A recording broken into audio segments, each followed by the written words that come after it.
Introvertendo, um podcast onde autistas conversam.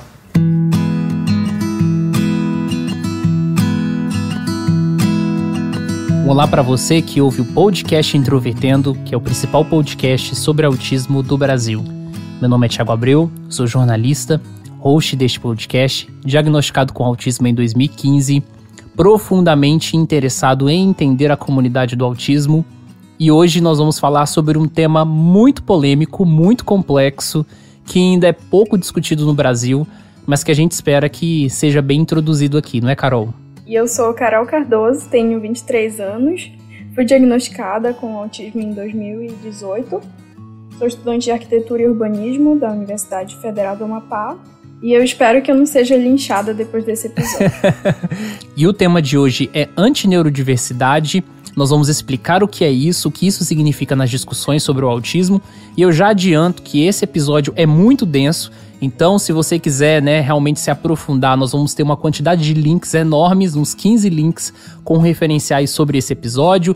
Nós temos ali a transcrição, onde você também pode acompanhar algumas coisas. E também adianto que esse episódio vai ser um momento para desabafar sobre algumas coisas que estão entaladas comigo há muitos anos na comunidade do autismo. Vai ser um episódio para pistolar, vai ter palavrão, mas também vai ter muita discussão teórica, vai ser bem legal. Então eu peço que vocês, desde então, tenham paciência e se engajem bastante, porque hoje o assunto é muito quente. E mantenham a mente aberta também. Com certeza, com certeza. E para acelerar já esse processo, eu adianto que o Introvertendo é um podcast feito por autistas com produção da Superplayer & Company. O tema de hoje é antineurodiversidade, só que para explicar antineurodiversidade, eu acho que é muito importante a gente falar o que é neurodiversidade. Porque na comunidade do autismo, a palavra neurodiversidade é bem comum, mas eu tenho uma percepção de que muita gente não sabe o que é neurodiversidade de verdade quando fala. E a primeira coisa que a gente precisa ter em perspectiva é que a palavra neurodiversidade pode se referir a 3 coisas diferentes. Então a gente precisa especificar de qual neurodiversidade a gente está falando. Existe a neurodiversidade como conceito, neurodiversidade como movimento e neurodiversidade como modelo. O conceito de neurodiversidade foi criado no final da década de 90 por uma socióloga australiana chamada Judy Singer. Ela definiu neurodiversidade como pluralidade neurocognitiva de toda a sociedade. O que isso significa? Ela enxergava que todo mundo tem uma configuração cerebral, todo mundo tem um jeito de ser, em certa forma. E que isso diz respeito a toda a população. Por quê? Porque todo mundo tem cérebro, não é verdade? Então significa que neurodiversidade diz respeito a todo mundo. Já o movimento pela neurodiversidade é um movimento social de direitos civis que visa o reconhecimento de minorias neurológicas. É um movimento que nasce dentro do autismo, do movimento do autismo, mas sempre pensou abarcar outras condições, como TDAH, dislexia, TOC, etc. E é por isso que é muito importante dizer aqui que movimento da neurodiversidade não é sinônimo de movimento autista. O movimento autista está dentro do movimento da neurodiversidade, mas o movimento da neurodiversidade, em tese, é algo muito maior. Mas é importante reforçar aqui novamente que o movimento da neurodiversidade nasce do ativismo de autistas.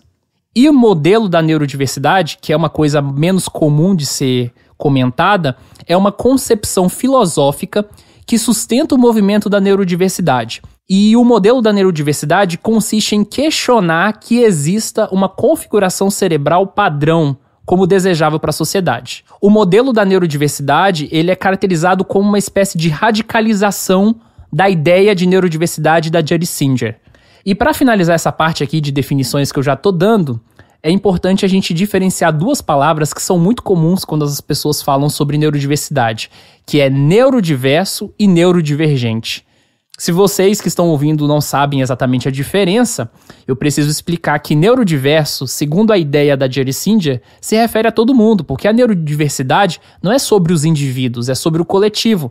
Então você é neurodiverso, tua mãe é neurodiversa, teu professor é neurodiverso, todo mundo é neurodiverso. Neurodiversidade diz respeito a todo mundo. Ah, mas, Thiago, eu sou autista, então como eu me chamaria? Neurodivergente, entendeu? Então é importante fazer essa diferenciação. Inclusive, lá no início do podcast, em meados de 2018, eu iniciava o Introvertendo sempre falando: o Introvertendo é um podcast feito por neurodiversos para neurotípicos. E eu queria me desculpar aqui com quem ouve o Introvertendo desde aquela época, porque essa frase não significa porra nenhuma, na verdade, né? Tiago, tu saberia me explicar como que esses conceitos se entrelaçam? Quando a Jerry Singer estabelece o conceito de neurodiversidade na década de 90, ela pensa em conceito de neurodiversidade e movimento da neurodiversidade. E ela pensa essas duas coisas meio que ligadas em certa medida.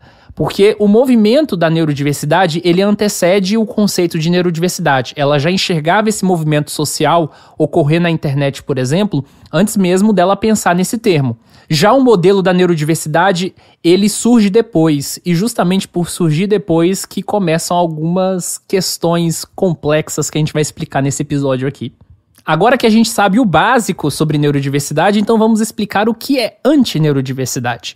A expressão antineurodiversidade começou a ser usada em alguns artigos científicos no início da década de 2010. E não há um consenso do que seja antineurodiversidade, na verdade. Eu tenho visto o uso da palavra antineurodiversidade em múltiplos contextos. Alguns simplesmente se referindo a discordâncias à ideia de neurodiversidade, alguns falando de antineurodiversidade como movimento social mesmo.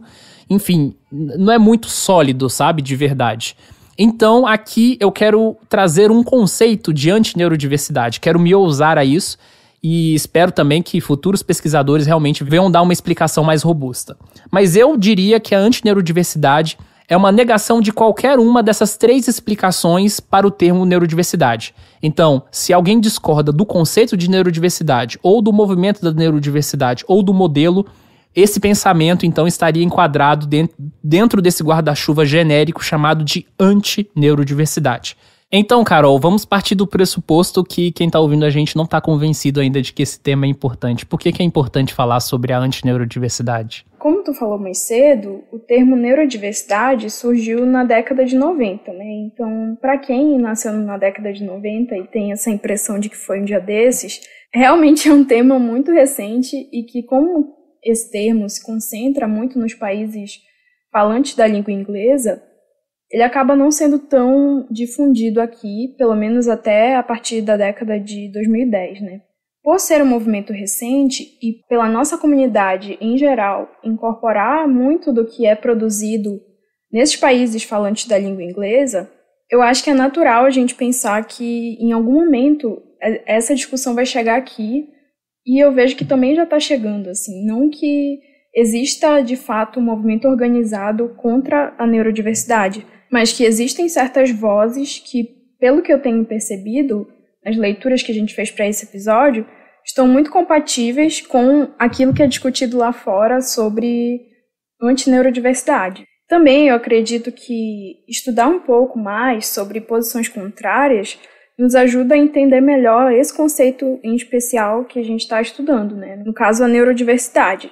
Como um assunto tão incipiente, existem certos conflitos, existem certas confusões, como tu mesmo colocou, que existem três vertentes, como conceito, como movimento e como modelo.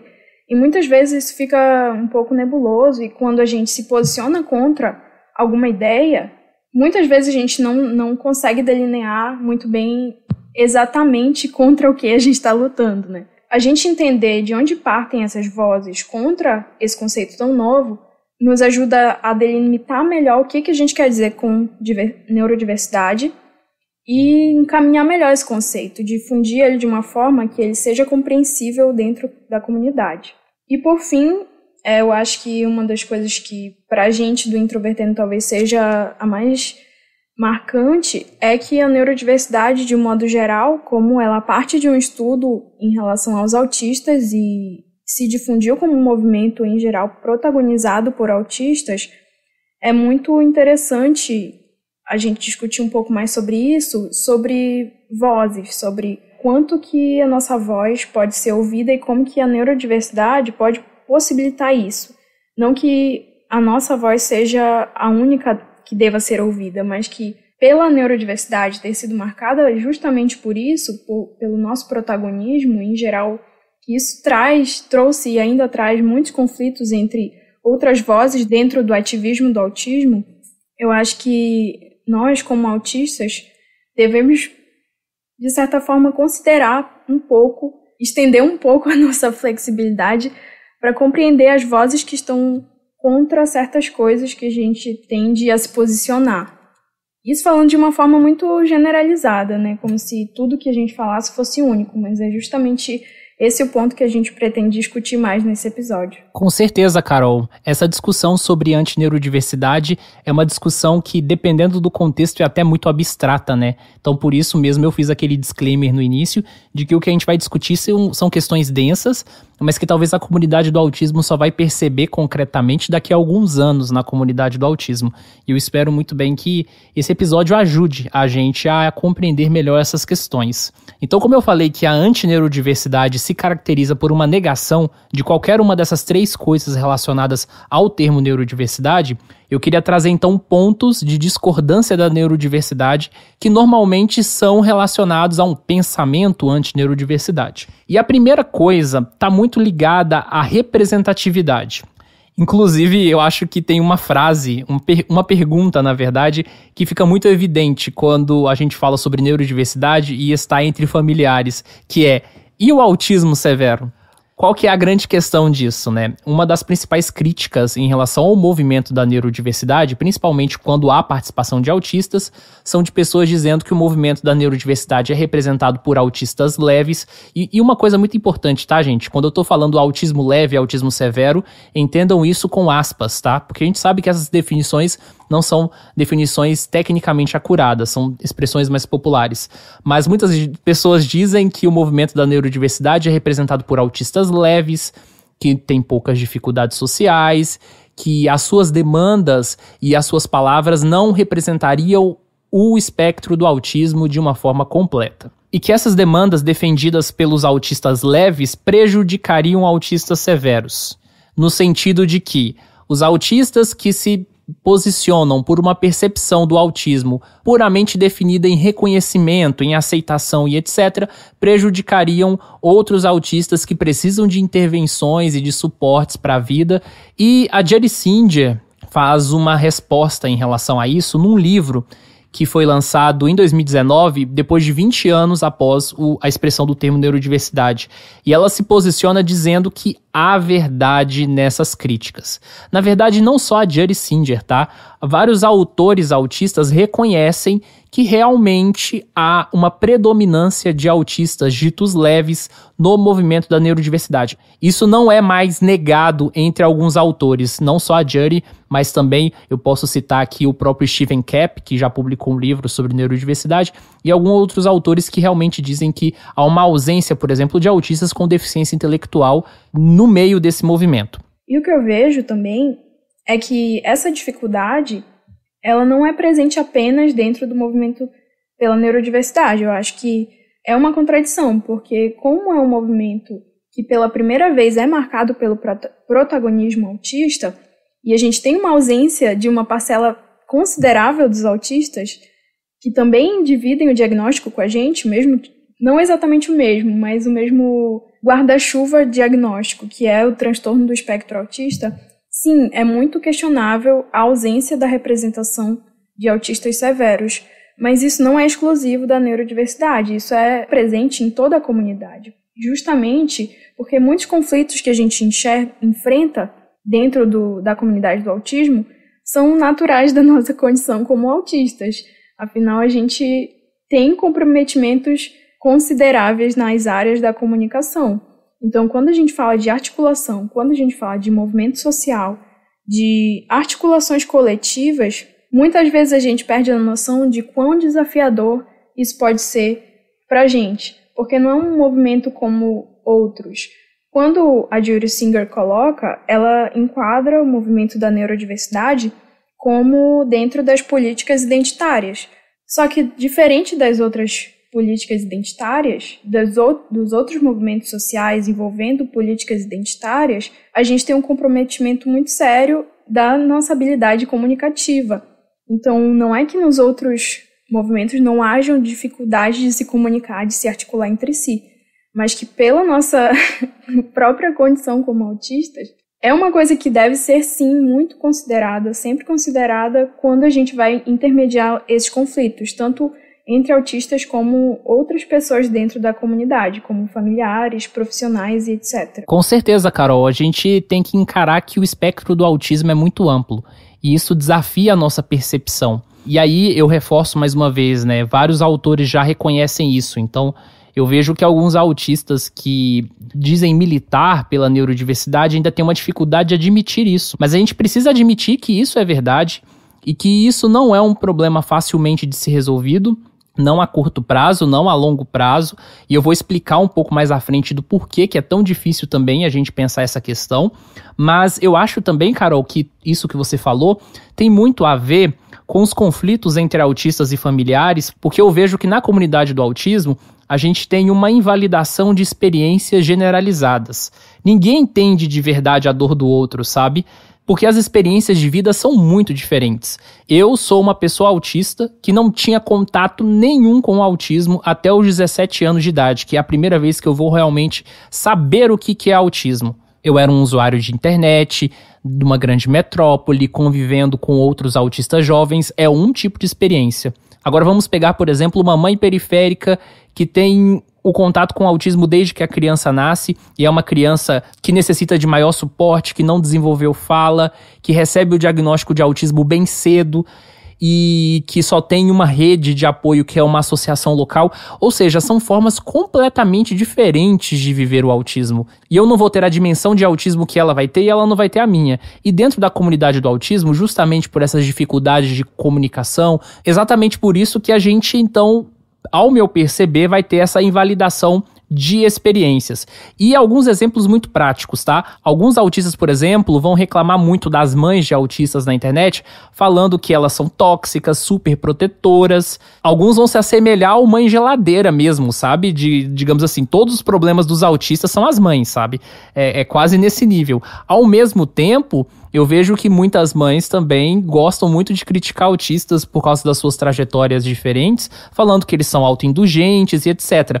E aí, a gente tem que tomar muito cuidado, porque a gente está falando sobre minorias dentro de uma comunidade, né? As mães atípicas também pertencem a um certo tipo de recorte na sociedade que é muito invisibilizado, que passa por muitas dificuldades, vive a ausência das políticas públicas, não são pessoas com deficiência, mas estão em situação de deficiência, que é um conceito que a gente discute dentro dos estudos da deficiência. E quando uma minoria é muito invisibilizada e ela consegue um espaço para falar, como os autistas estão começando a ter agora, tem até uma expressão que a gente chama de efeito mola das minorias, né? Que é quando a minoria consegue voz, ela, no afã mesmo de mostrar suas dores, de falar, elas acabam exagerando, às vezes, nos seus desabafos, na sua forma de se expressar. Isso faz parte, no meu entender. Sim, e eu percebo que existe uma semelhança muito grande nesse processo em relação aos conceitos de lugar de fala e interseccionalidades, ou seja,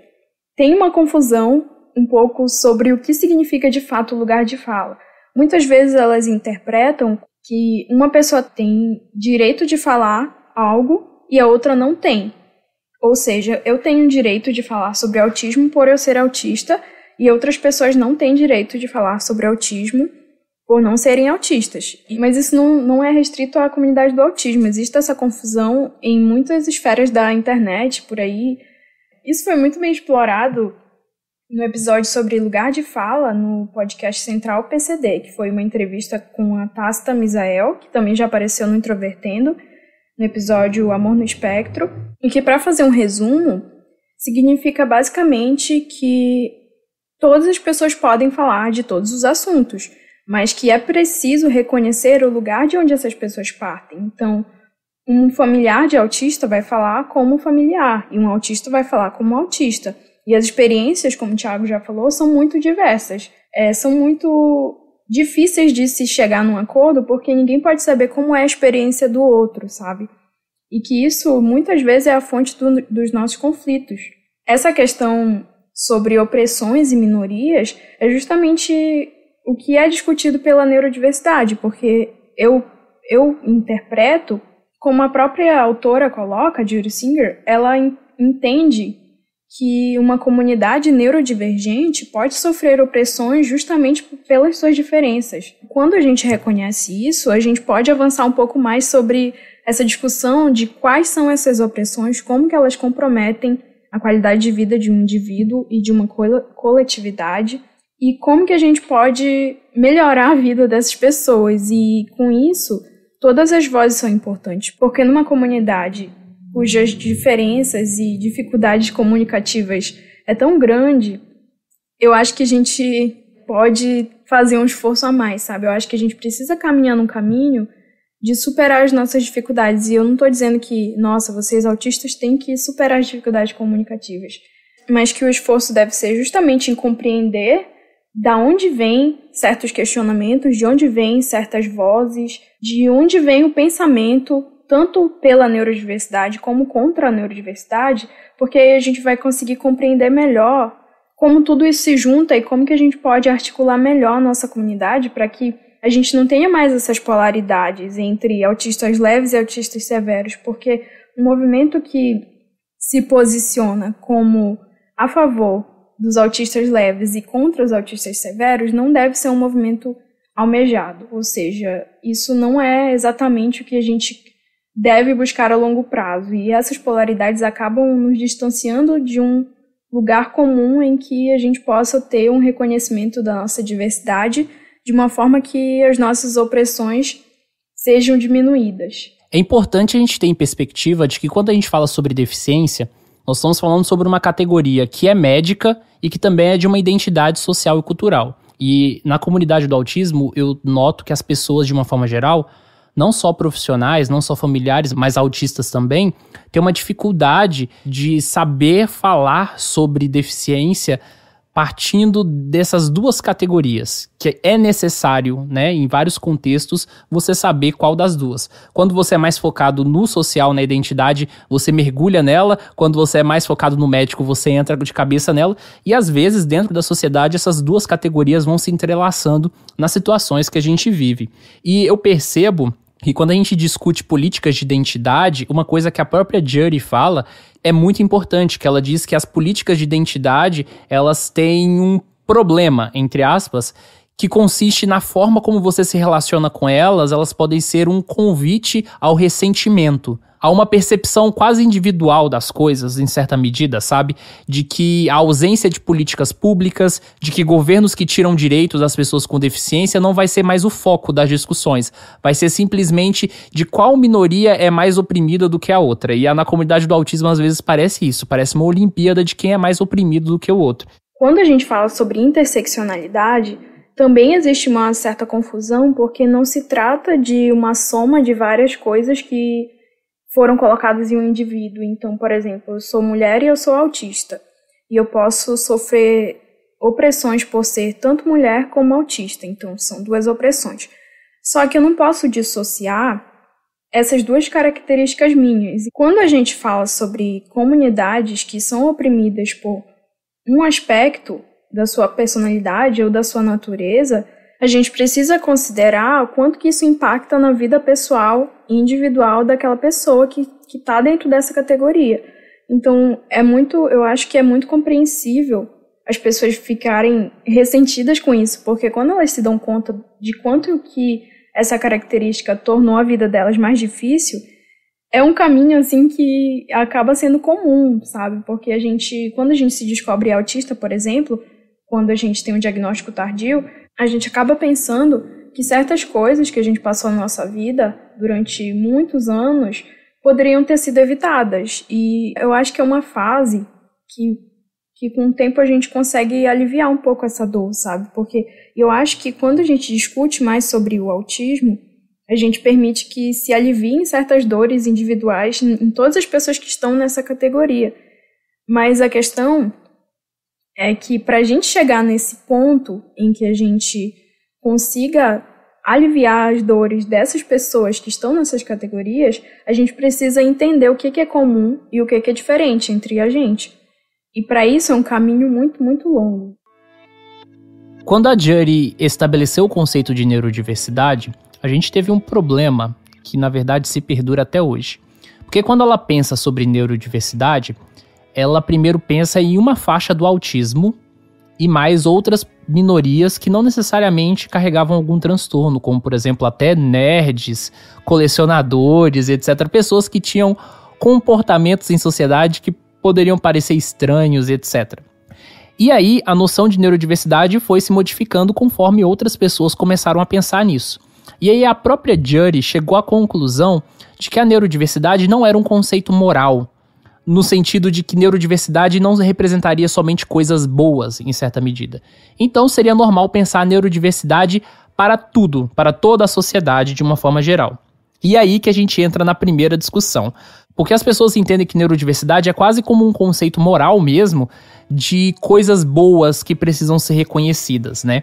E aí entra a grande pergunta, tá, mas o que é neurodiversidade e o que é prejuízo? Isso é bem mal construído, na verdade, esse tipo de pergunta, né?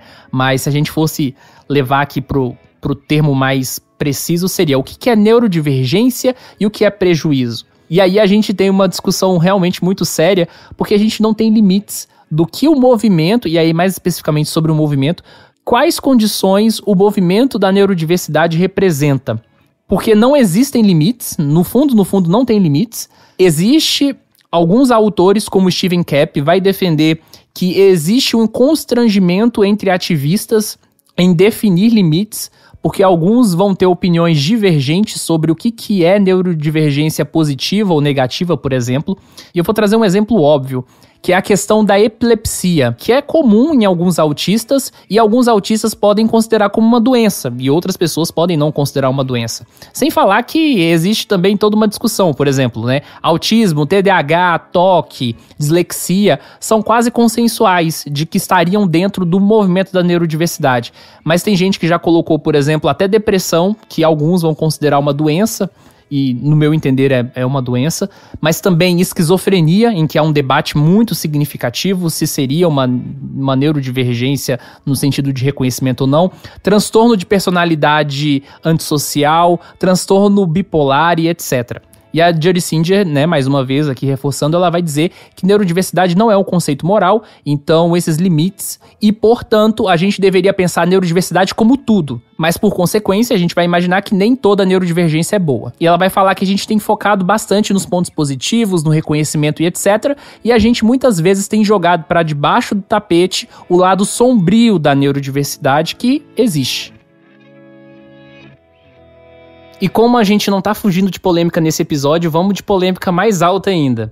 Uma das críticas à neurodiversidade é em relação da forma como ela se relaciona com a ciência de forma geral. Historicamente, o movimento pela neurodiversidade agiu corretamente desde o início em ser contra o movimento anti-vacina, por exemplo, né? Ou ser contra aquelas hipóteses sem fundamentos de que vacinas causavam autismo e etc. Só que ao mesmo tempo, também, o movimento da neurodiversidade é criticado por ser contra algumas intervenções que têm evidências científicas, por uma série de motivos, né? Um dos maiores exemplos é o que a gente chama de ABA, né? Análise do comportamento aplicado. Nós vamos fazer um episódio esse ano sobre ABA aqui no Introvertendo, é promessa. Então nós não vamos falar aqui sobre ABA especificamente, mas aguardem, vai rolar em breve. Ao mesmo tempo, né, que alguns ativistas são contra a ABA, por exemplo, eles são favoráveis a algumas técnicas que são pseudocientíficas, como, por exemplo, a comunicação facilitada. Alguns autores, inclusive, defendem que a comunicação facilitada é uma violação de direitos humanos. Tem um artigo que está na nossa lista que a gente recomenda muito, que a tradução em português é Comunicação Facilitada, Neurodiversidade e Direitos Humanos, que traz essa discussão muito profunda, muito boa. O artigo é de 2021, gente, novíssimo, tá o link aí, recomendo bastante. Existe essa tensão, entendeu? Porque ao mesmo tempo que você é contra a anticiência, e você pode apoiar algumas pseudociências, poderia dizer assim, em relação à comunicação facilitada. Nós vamos falar ainda sobre essa treta aí da comunicação facilitada, porque é um assunto que rende um episódio sozinho, mas, em tese, a comunicação facilitada é uma técnica que surgiu na década de 80, mais ou menos, que prometia que pessoas com deficiência, incluindo autistas, pessoas com paralisia cerebral e etc., que não desenvolveram fala, né, que em tese o que as pessoas chamam que não são verbais, vocais, oralizadas, enfim, depende da expressão que a pessoa utilizar, poderiam se comunicar por meio de digitação em teclado, por exemplo, com o apoio de uma pessoa junto ali, um facilitador que seguraria a pessoa, né, pelo braço e ajudaria essa pessoa a clicar nas teclas. E aí, múltiplos estudos, isso dos últimos 20 anos, demonstraram que quem escreve os textos, as mensagens, é o facilitador e não a pessoa. Existe toda uma discussão, uma explicação científica do porquê isso acontece, né, claro. Então, assim, só para contextualizar ao nosso mundo social de hoje, a comunicação facilitada não é aquela coisa que a gente não sabe se funciona ou se não funciona. É uma das técnicas científicas mais demonstradas de que não funciona. É tipo cloroquina para Covid, sabe? Mas, infelizmente, muitos autistas ativistas defendem com garras e unhas a comunicação facilitada por uma única razão. Vocês lembram lá que a gente estava falando, né, que existe uma ausência do autismo dito severo nas discussões sobre autismo?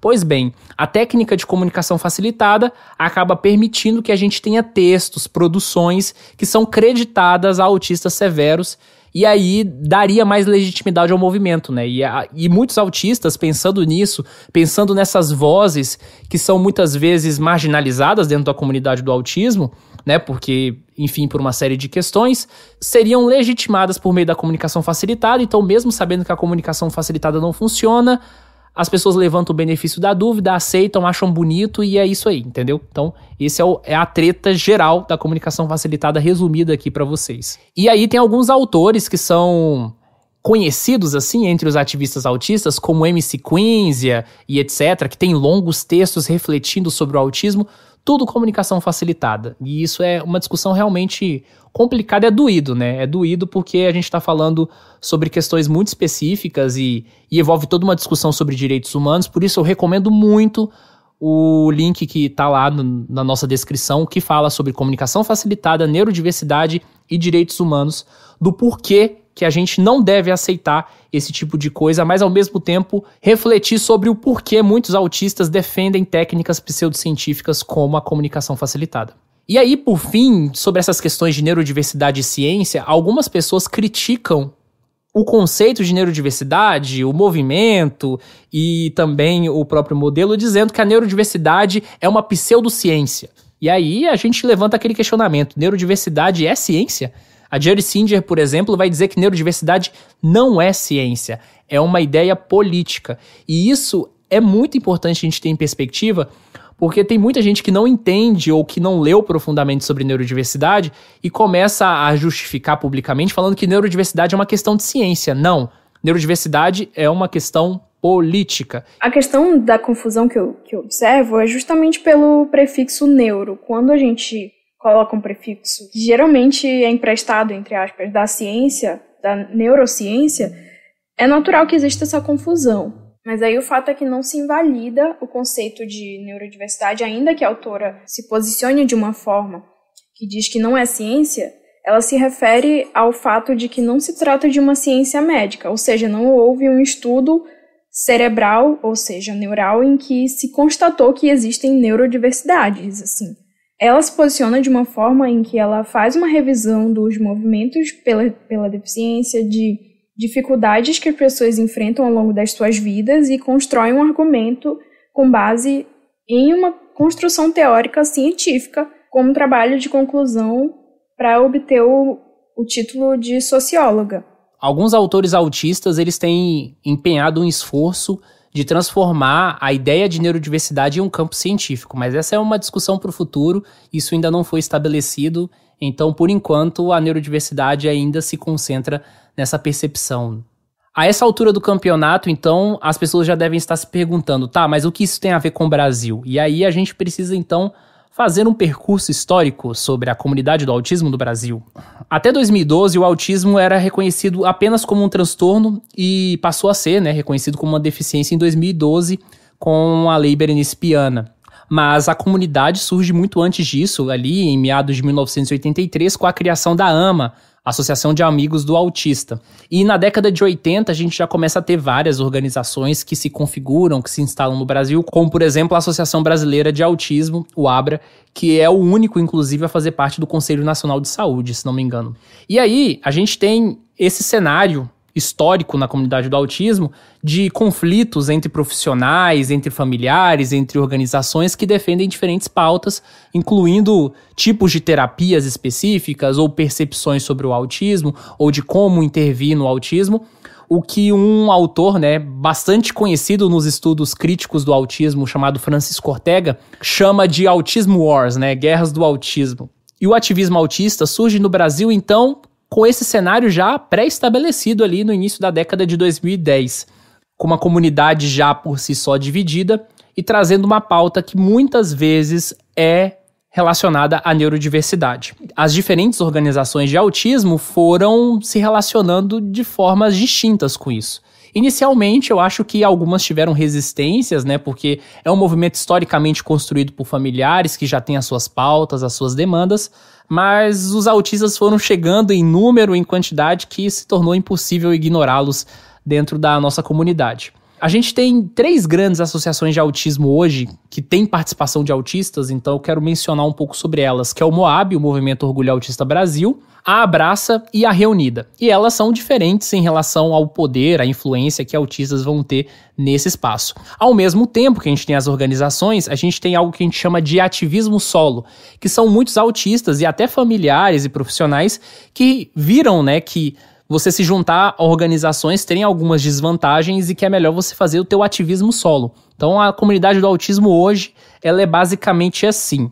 E entre essas 3 organizações, a Reunida e a Abraça são as que têm mais autistas realmente atuando, Mas a Reunida é uma organização mais voltada para pais e a Abraça nasceu como uma associação de familiares e que hoje tem a maior parte da sua diretoria, da sua parte de membros, representada por autistas. E justamente por ser a associação com maior participação de autistas, inclusive eu acho que até o momento uma das poucas no Brasil que tem presidentes, ao longo aí dos seus últimos anos, que são autistas. A Abraça teve um certo domínio do ativismo autista no Brasil como a grande organização que viria representar os interesses dos autistas.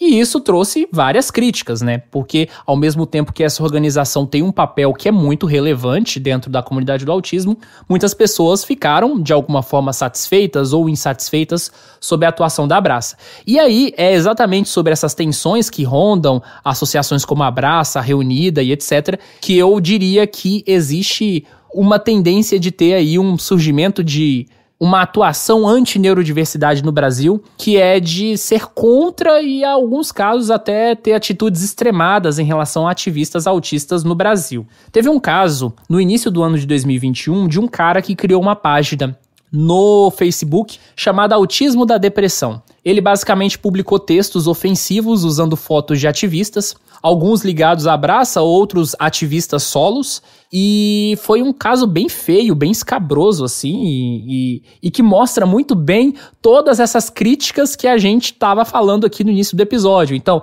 porque esses ativistas não estão nem aí pro autismo severo. Esses aí são um grupinho, não sei o quê. Então, todas essas críticas muito bem condensadas dentro dessa atuação que a gente chama de antineurodiversidade.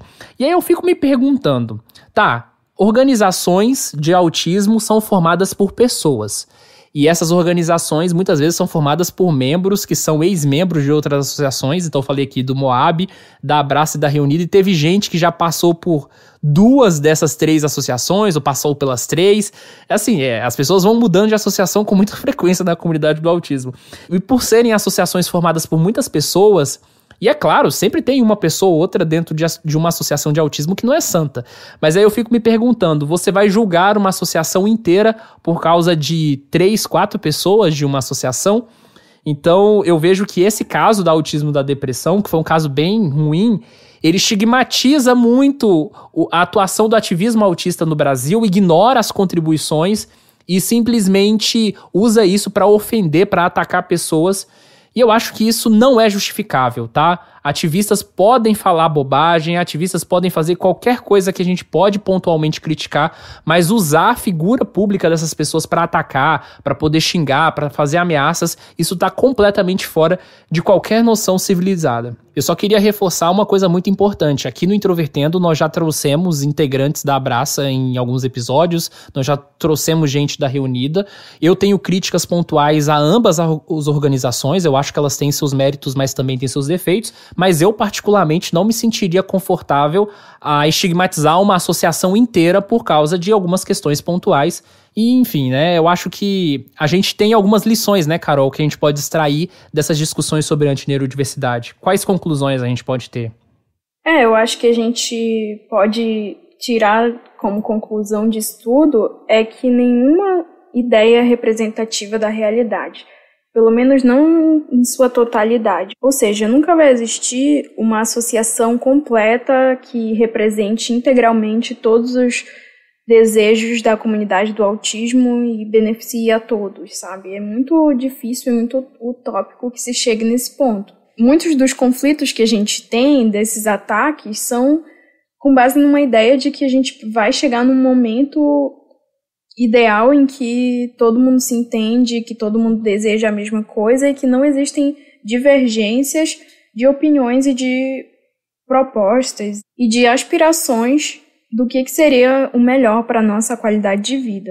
Quanto à neurodiversidade, os próprios autores que dissertam sobre isso afirmam que a neurodiversidade não apaga a deficiência, como muitos podem pensar e como é muito difundido pelas redes sociais atualmente. O que ela busca é reconhecer a deficiência como natural, ou seja, que é uma ocorrência em todas as comunidades biológicas, ou seja, a neurodiversidade é tão natural quanto a biodiversidade. Ela busca reconhecer a deficiência como natural em um mundo que se fundou sobre bases muito capacitistas, ou seja, que enxergam a deficiência como algo antinatural e que deve ser corrigido, deve ser combatido. É por isso que a ideia de neurodiversidade soa tão escandalosa, porque se a gente tem uma sociedade em que pessoas com deficiência são tão indesejáveis, naturalmente quando a gente escolhe afirmar que uma deficiência é uma coisa natural, as pessoas nunca vão reagir bem a isso, né? E que essa mesma sociedade capacitista cria um distanciamento entre o que é funcional, entre os indivíduos que são funcionais e, para ser mais exata, produtivos, e aqueles que não são produtivos, que não têm uma vida, entre aspas, funcional. Isso compromete muito a ampliação de uma rede de apoio que é necessária para que a gente alivie um pouco a exaustão que muitos familiares, muitos cuidadores, muitas pessoas autistas, de fato, sentem quando as suas necessidades não são atendidas. Concordo em absoluto, Carol. E isso aqui é uma introdução, né, a uma discussão muito mais séria de pensar a neurodiversidade, de pensar como isso se liga com o ativismo do autismo. Enfim, a gente pode fazer vários episódios pensando esse papo mais cabeça, mas eu queria realmente concluir esse episódio pensando na seguinte percepção, né? A gente pode fazer críticas ao ativismo autista, a gente pode fazer críticas à forma como o movimento da neurodiversidade se encaminha, mas o que realmente me incomoda sobre a antineurodiversidade é que a antineurodiversidade não propõe nada, ela apenas nega, só nega. Ou seja, não constrói porra nenhuma. E isso me incomoda de verdade, porque se você vê pessoas que estão dia a dia trabalhando em prol de uma causa, pensando em um mundo melhor em relação ao autismo, mesmo que você discorde delas, da forma como elas fazem, elas estão fazendo alguma coisa. E se a sua única função é parar e ficar criticando, ofendendo o ativista, eu acho que isso te tira toda e qualquer razão que você pode ter em algumas críticas, né? Ainda mais em casos como esse da autismo, da depressão. Então o que me incomoda na antineurodiversidade é isso. Ela não constrói nada, não contribui em nada, simplesmente é uma forma de reclamar e de ofender as pessoas, né? Então eu acho que a gente pode extrair uma discussão positiva sobre esse assunto, como foi o caso desse episódio, mas ao mesmo tempo também existem episódios lamentáveis e que mostram que a comunidade precisa amadurecer em algumas questões, não é verdade? Então, pessoal, muito obrigado por quem ouviu esse episódio até o final, porque esse episódio foi mais longo intencionalmente. A gente espera muito que essa discussão venha orientar futuros debates. Tem a transcrição para quem não entendeu alguns pontos da discussão e quer repensar de novo. E se você quiser discutir mais sobre esse assunto, manda mensagem pra gente nas redes sociais, fala o que você achou nos nossos posts, no Facebook, no Instagram. Vamos iniciar esse debate porque eu acho que é um tema que vai ser muito relevante nessa década.